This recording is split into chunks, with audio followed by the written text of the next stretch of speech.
In Autofiles, we follow the story of Jaguar's legendary sports racing car, the D-Type.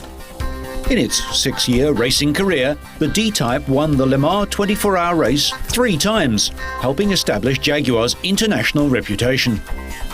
At the end of Jaguar's triumphant 1953 season, the team realised that the ageing C-Type would have to be replaced if they wanted to remain competitive. A lighter, lower and more streamlined car was needed. Jaguar's competition manager Raymond Lofty England remembers. Well, this is all Bill Haynes' work, you know, and I mean, I think he probably needs more credit than he got, although he's got a certain amount of credit, but he was the chap who designed every Jaguar car from 1935 till he resigned left in 1969, and I think he did 28 new motor cars in his time. Anybody else has ever done that. And the D-Type was his idea, the monocoque thing was his idea, and he and Sayer together did the whole layout, in effect, of the D-Type. The new Jaguar sports racing car for 1954 was to remain on the secret list until shortly before the Le Mans race. The previous year's works C-Types had been sold to the private Ecurie Cos. Lofty England was, as usual, sorting out his team for the 1954 season. The D-Type, as you know, was this beautiful shape and monocoque and whatnot. It also had other developments. It had dry sump lubrication. It had 275 horsepower instead of 220 horsepower. It had a 4-speed synchronous gearbox, which we had no synchro on the first speed on the C-Type, which meant the drivers couldn't change in the first gear very conveniently. And it had updated disc brakes. It had alloy disc wheels, because we had some spoke breakages in 1953. And what is more, it had the first low-profile tyre of anybody had used in motor racing, which nobody ever rumbled. With a radial construction tyre with steel bracing and low profile. And funny part, nobody ever asked the question. 1953 had been a good season for Jaguar, and England didn't envisage many changes. Car number 1 would be driven by his fastest driver pairing, Sterling Moss and Peter Walker. If Walker was just past his prime, Moss was just approaching his, and was offered a retainer of £2,000 for the season. Car number 2 would be driven by Duncan Hamilton and Tony Rolt. Both were naturals for this type of event, with a proven Le Mans record. 4th in 1950, 6th in 51 for Donald Healey, and then the victors for Jaguar in 1953. These two extrovert ex-servicemen understood each other well and were a good team. Car 3 was to be driven by the quiet and steady Peter Whitehead, who'd won Le Mans in 1951 with Peter Walker, Jaguar's first victory in this prestigious event. His co-driver was originally to have been Scotsman Ian Stewart, no relation to Jackie, but he decided to get married and retire because of parental opposition to motor racing. His place was taken by the talented all-rounder Ken Wharton, who could drive anything: Grand Prix cars, sports cars, hill climb, rally and even trials cars. By the end of March 1954, Lofty England had a full team of drivers. The new Jaguars looked modern and sleek, lined up outside the works, ready for the journey to Le Mans. The 3 works cars XKD 402, 403 and 404 were registered as OKV 1, 2 and 3 respectively. They were flown across the channel and driven to the circuit. Originally, Mercedes-Benz and Lancia were going to compete, but both eventually withdrew, leaving Ferrari to be Jaguar's principal opposition in the race. Jaguar chairman Sir William Lyons briefed the drivers prior to the race, and the normal arrangements were made for feeding the drivers and pit crew and ensuring everything was ready for the pit stops. Sterling Moss could relax with a cup of tea, secure in the knowledge that co-driver Peter Walker had prepared enough food for himself and half the pit crew.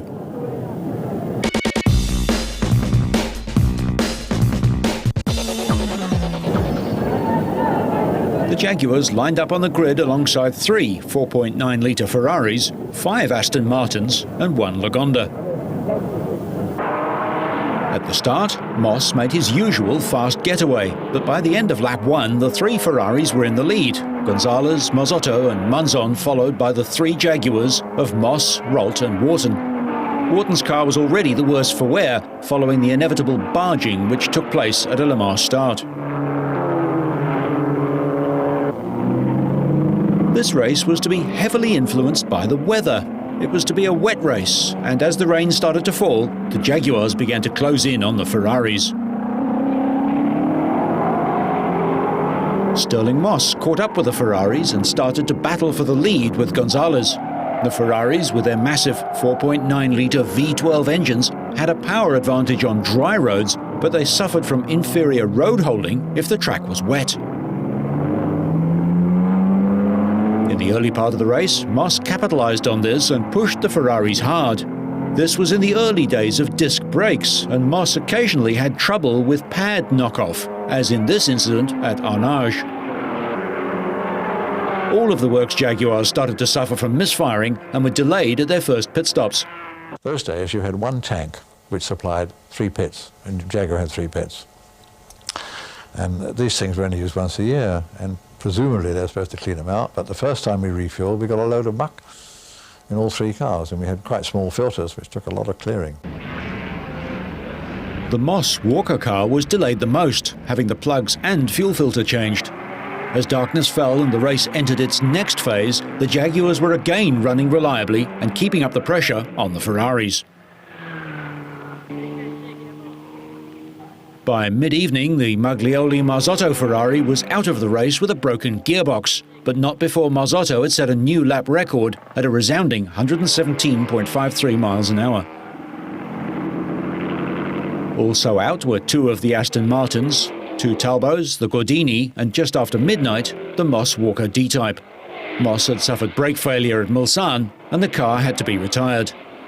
This left the Gonzalez Trintignant Ferrari in the lead, followed by the Ralt Hamilton D-Type, the Rosier Manzon Ferrari, the Whitehead Wharton D-Type, and the Spear Johnson Cunningham.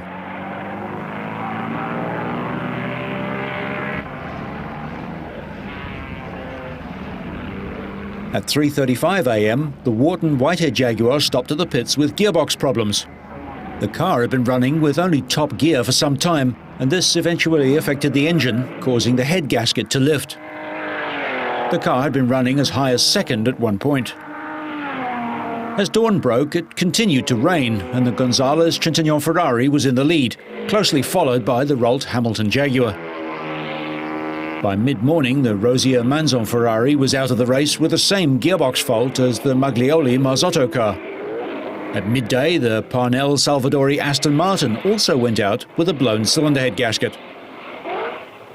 The race was now a straight battle between the Ferrari and the Ralt Hamilton Jaguar, which had been in second place for over 12 hours and always looked capable of winning.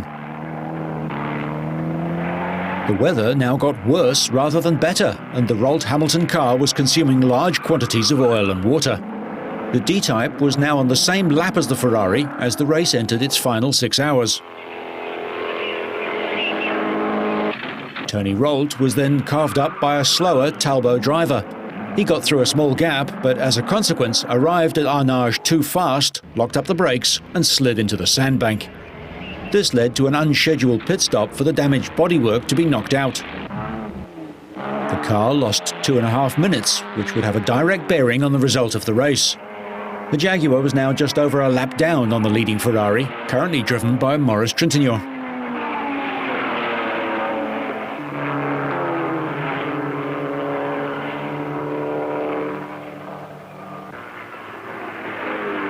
In the teeming rain, the Ferrari came into the pits for its final stop at 2:20 p.m, and the Ferrari pit crew hustled through their tasks. Froilan Gonzalez took over from Maurice Trintignant and tried to start the car, but it refused to fire, so Gonzalez got out again while the mechanics worked on the car frantically.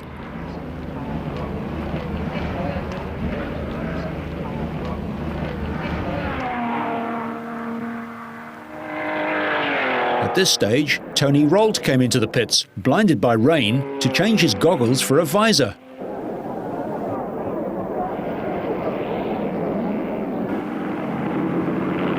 He was shooed away again without ceremony and couldn't see why until he saw the Ferrari stationary in the pits. Nevertheless, he had to pit again, and Lofty England decided to put Duncan Hamilton into the car as he was already kitted up and he would drive to the finish rather than Ralt. Eventually, the Ferrari pit crew realized that it was a flat battery that was causing the problem and changed it. The car started again and rushed back into the race just before the Jaguar caught up. Both Hamilton and Gonzalez were trying as hard as they could at a time in the race when the leaders are normally touring around waiting for the finish. Half an hour from the end of the race it stopped raining, and Gonzalez used the extra power of the Ferrari to pull away, and he and Trintignant won by 87 seconds.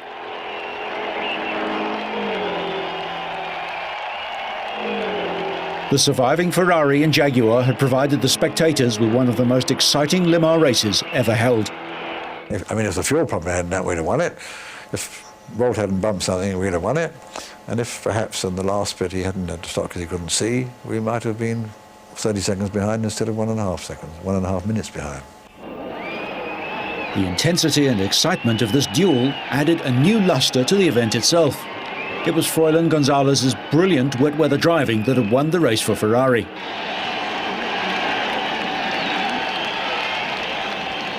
Both Jaguar and Ferrari came out of the battle with flying colours. The Jaguar team was well satisfied with the debut of the D-Type and started to develop the design to make it a real winner.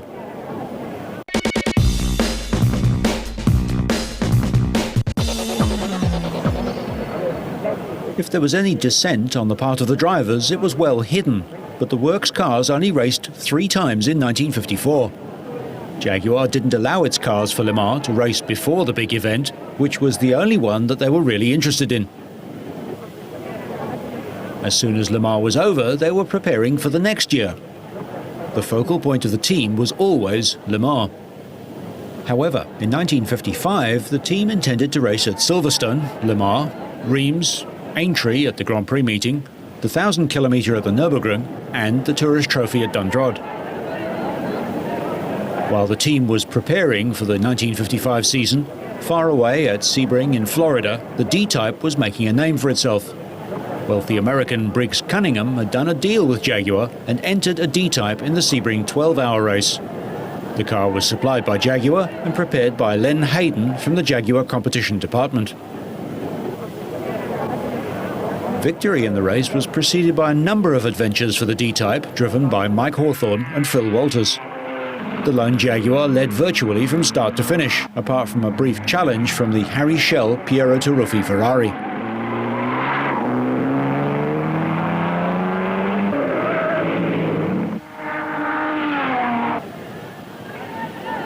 At the Daily Express International Trophy meeting at Silverstone in early May 1955, always a major event, Jaguar entered 3 cars for Hawthorne, Rolt and Hamilton in the sports car race, and 3 in the saloon car race for Hawthorne, Stewart and Titterington.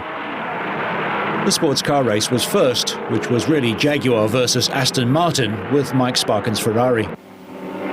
Hawthorne's D-Type dominated practice and the early laps of the race, leading for 37 of the 40 laps and setting a new lap record on lap 32. He had a 10-second lead with 3 laps to go when a top radiator hose broke. Hawthorne stopped, found that the engine was still running and limped home in 4th place. Tony Rolt had initially been second, but had slipped back to 3rd behind Reg Parnell, who won the race, and Roy Salvadori in Aston Martins, while Duncan Hamilton was 5th.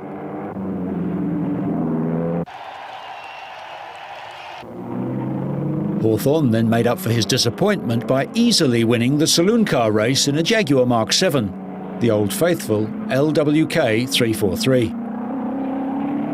Desmond Titterington then won the Ulster Trophy at Dundrod, but while Jimmy Stewart was racing one of the new Ecuria Cross D-Types in the Nürburgring 1,000 kilometres, he crashed and was pinned under the car, which was leaking petrol.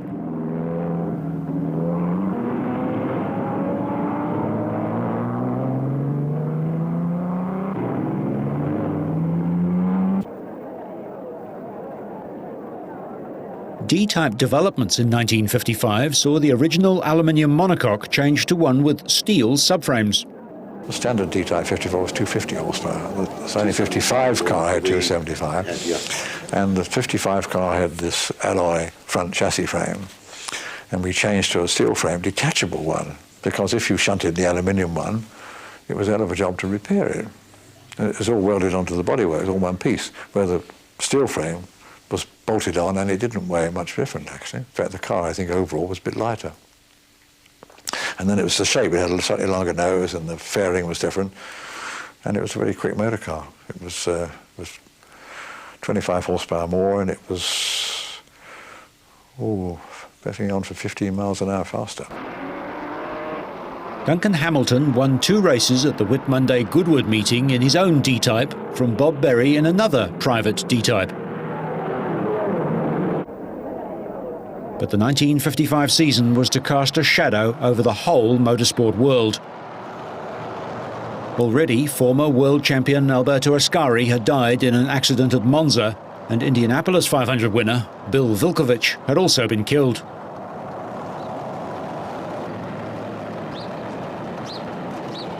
The 1955 Le Mans 24-hour race had all the makings of a mighty battle between the finest machines of Germany, Italy and Great Britain. Jaguar had already won at Sebring, and Mercedes-Benz were also winners, following Stirling Moss and Dennis Jenkinson's victory in the Mille Miglia, and Fangio and Kling's victory in the Nürburgring 1000.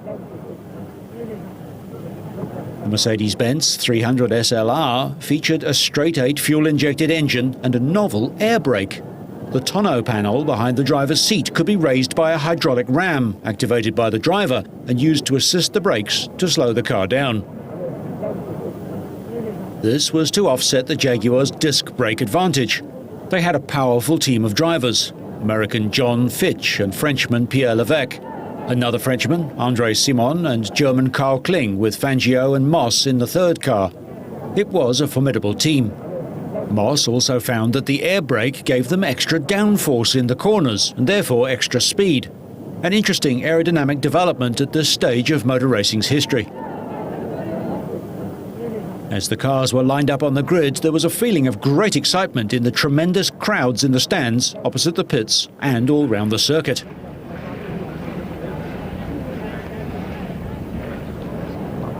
The drivers took up their positions on the start line, and everyone's eyes were on the starter. At exactly 4 p.m, he dropped the flag, and the race was on. Drivers sprinted across the road, and the 1955 24-hour of Le Mans was underway. Eugenio Castellotti took an immediate lead in his Ferrari and led on the first lap from Hawthorne, the Belgian Jaguar driven by Johnny Claes, and the Cunningham Jaguar driven by Phil Walters were also well up, while Fangio's Mercedes and Rolt's Jaguar were fighting their way up through the field after making slow starts.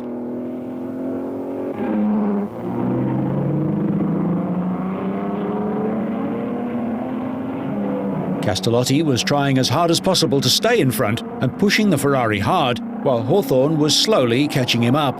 By lap 16, Hawthorne had caught up with the Ferrari and was having a tremendous battle with Fangio, who'd also caught him up in the Mercedes.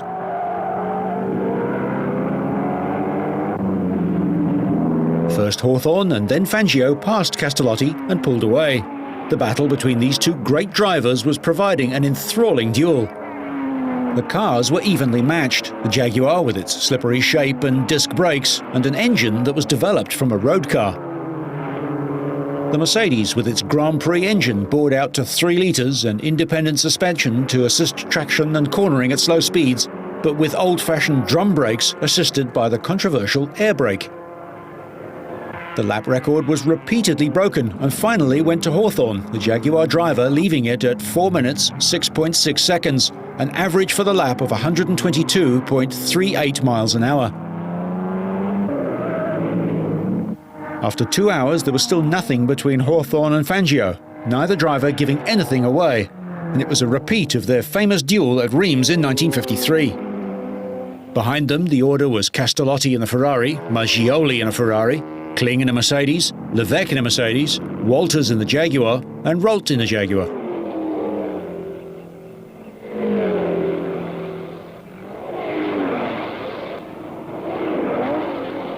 Just before the 2.5-hour mark, Hawthorne was in the lead by 6 seconds from Fangio and due to make his first pit stop. After exiting Whitehouse and approaching the pits, he overtook Lance Macklin's slower Austin Healey and signalled his intention, pulled over to the right of the road, ready to make his pit stop. Hawthorne was followed by the Mercedes of both Levesque and Kling, which had been lapped by Fangio. As Hawthorne slowed for the pits, Macklin swerved to avoid him, but into the path of Levesque's Mercedes. He struck the rear of the Austin Healey and was launched into the air. The Mercedes crashed down, hitting the parapet of a tunnel which passes under the circuit, the instantaneous deceleration destroying the car, and parts of the 300 SLR hurtled through the densely packed crowd. The appalling devastation stunned everyone present. Pierre Levesque was killed instantly, and over 80 spectators lost their lives, with many others injured in motor racing's worst ever disaster, which had far-reaching consequences for the sport. Among those deeply affected was Mike Hawthorne, who, like most people, drivers included, wanted the race to end there and then. While there was still a race, however, the team managers stuck to the rules. Hawthorne was sent out to do another lap before handing over to Ivor Buab. The organisers made what, in hindsight, was the correct decision to continue the race to allow the emergency vehicles access to treat the injured. Ivor, the driver, had witnessed the terrible events and was now called on to make his debut in the race under these circumstances.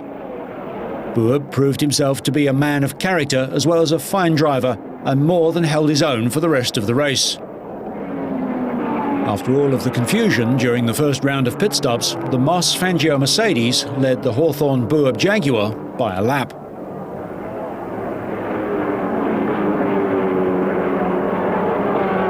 As darkness fell, the world's press reported on the events of this tragic day. The Mercedes team manager, Alfred Neubauer, held prolonged telephone conversations with the hastily assembled board of directors of Daimler-Benz at home in Stuttgart. At 2 a.m. it was decided to withdraw the two remaining Mercedes cars as a mark of respect to the victims of the disaster. And so, the Moss Fangio car was retired. This left the Hawthorne-Buab Jaguar in the lead from the Rolt-Hamilton car. The Cunningham Team Jaguar had retired after 6 hours with engine failure caused by parts from the airbox getting under a valve. Also out was the third Works Jaguar driven by Don Bowman and Jaguar's test driver Norman Dewis. After a fine drive by Dewis, Bowman lost fourth place when he went into the sand at Arnage and never got going again. The Jaguar was struck by Colin Chapman's Lotus and pushed into the sand for good.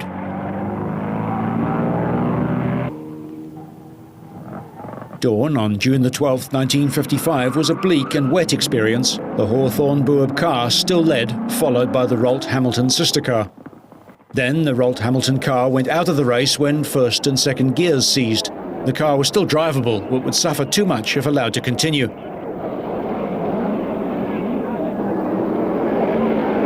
By this time, the Ferrari team had been decimated, the works car as well as two private ones all having retired. While Hawthorne and Buab droned on unchallenged in the driving rain, the battle for second was between the Roberto Mires, Cesar Perdisa Maserati and the Peter Collins, Paul Freer Aston Martin. It eventually went to the Aston Martin when the Maserati's transmission failed. This allowed the Belgian D-type of Clays and Swatters to take a fine third place.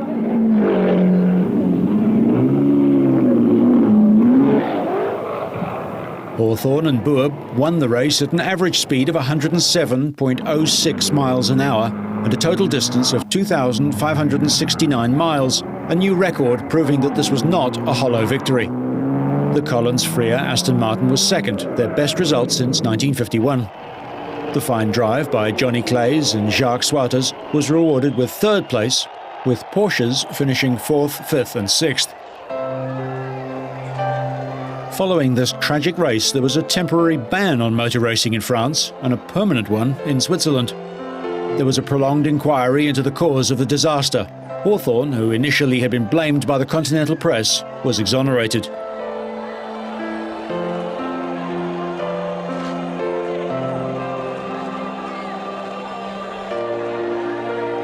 On the next Autofiles, we continue the story of the D-Type with Jaguar's determination to keep winning at Le Mans and to use racing to build their name.